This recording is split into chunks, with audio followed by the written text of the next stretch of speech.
પછી રાજાએ પાવાગઢમાં ઢંઢેરો પીટાયો કે ખાપરા અને ઝવેરીને માલુમ થાય કે હું જે ટોળિયા ઉપર સૂવું છું ને એના ચારેય પાયા સોનાના છે, તો જો ખાપરા અને ઝવેરીએ એની માનું દૂધ પીધું હોય ને તો આ રાજ્યમાં ફરી ચોરી કરી બતાવે, અને એ પણ મારા ટોળિયાના ચારે ચાર પાયા.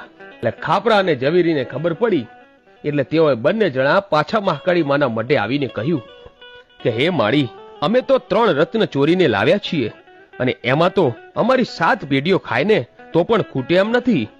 પણ હે માં, મોહમ્મદ શાહ બેગડાએ અમને લલકાર કર્યો છે, અને માં તારી રજા હોય ને તો મોહમ્મદ શાહ બેગડાના રાજ્યમાં એમના ટોળિયાના સોનાના 4 પાયા ચોરી લાવવા છે. ત્યારે મહાકાળી માં બોલ્યા કે હું તમારી સાથે છું. જો તમને મોહમ્મદ શાહ બેગડાના હાથમાં આવવા દઉં ને તો હું ગઢ પાવાની કાળકાનો કહેવાઉં અને મારું વેણ કોઈ દી ખોટું ન પડે.